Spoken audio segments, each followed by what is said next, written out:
Chères auditrices et auditeurs de Christus Vivit, loué soit Jésus-Christ à jamais. La question de ce mois de janvier, le premier mois de l'année civile, est celle de savoir combien de fois un vrai chrétien doit prier par jour. Déjà, au mois de novembre, on a parlé de pourquoi l'envie de prier nous quitte. Un exemple, est-ce qu'il faut toujours prier même si on n'a pas envie? En même temps, un vrai chrétien, combien de fois doit-il prier par jour? Au mois de décembre, je disais que c'est qu'on dit prier sans cesse.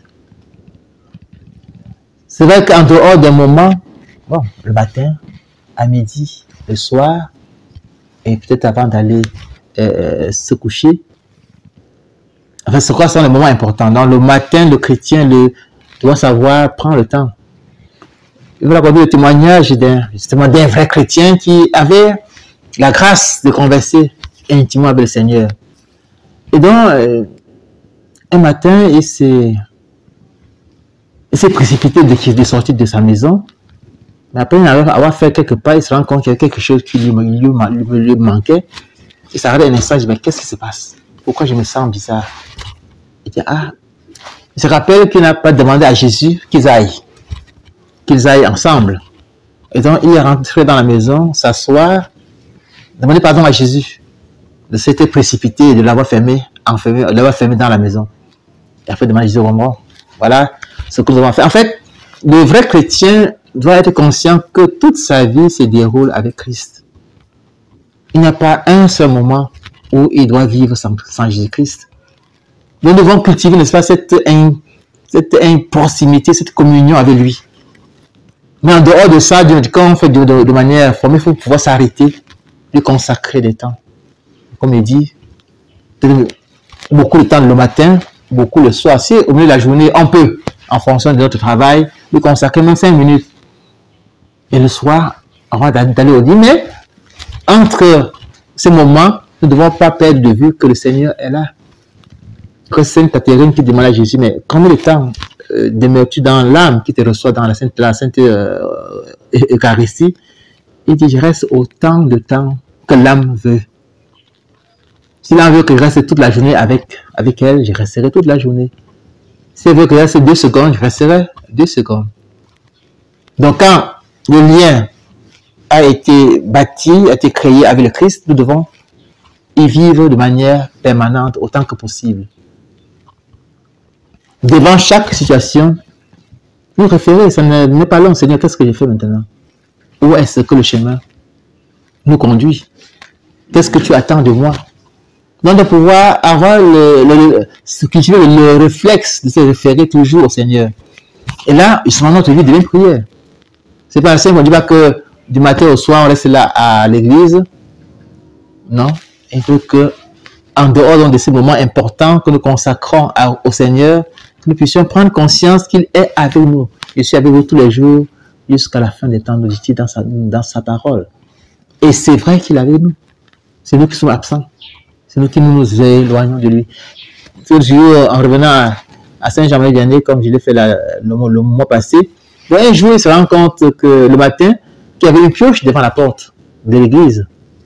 À midi, la pioche était toujours là. Et le soir, la pioche était encore là. Donc quand il va donc fermer l'église, il se rend compte qu'il y avait le paysan qui avait laissé la pioche le matin, qui était devant le tabernacle. Il dit, mais mon ami, qu'est-ce que tu as dit au bon Dieu du matin jusqu'au soir sans finir? Il dit, mon père, rien. Je n'ai rien dit au bon Dieu. Il dit, alors, qu'est-ce que tu fais là? Je l'avise, il m'avise. Je le regarde, il me regarde. En fait, c'est le langage des amoureux. Dans la foi chrétienne, nous devons arriver avec le Seigneur à devenir ses amoureux. Ceux qui connaissent un peu les messages de la dévotion au péché saint, justement, le Seigneur nous appelle mes amoureux. Mes amoureux. Nous devons, par la prière, nous devons entrer dans cette intimité avec le Seigneur, être ses amoureux, être conscient qu'il nous veut à tout moment avec lui. Prenons l'exemple d'un couple qui s'aime.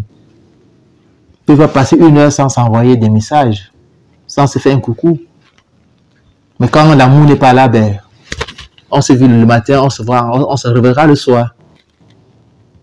Et dans la vie spirituelle, on se appelle les oraisons éjaculatoires.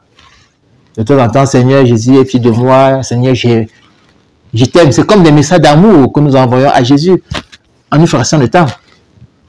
Être autant que possible connecté au Seigneur. Ne pas laisser que d'autres situations viennent nous déconnecter du Seigneur. Et là, en vivant cela, nous comprenons qu'en fait, finalement, notre vie devient prière. Je crois que pour nous résumer, la vie du vrai chrétien est une vie de prière. Comme je ne dis pas qu'il passe tout le temps à genoux à prier, mais il est immergé en permanence dans la relation avec Dieu. Dieu n'est pas loin de lui. Il vit avec Dieu et Dieu fait partie de sa vie. Donc, quand on commence à dire des mots, bon, combien de temps? Ça dépend. Quand vous avez un ami qui est vraiment ami intime, quand vous avez la personne, le temps, vous ne voyez pas le temps passer. Donc, avec le Seigneur, on ne doit pas dire non, ça ne va pas être de manière formelle, mais il faut que ce soit une relation d'amour.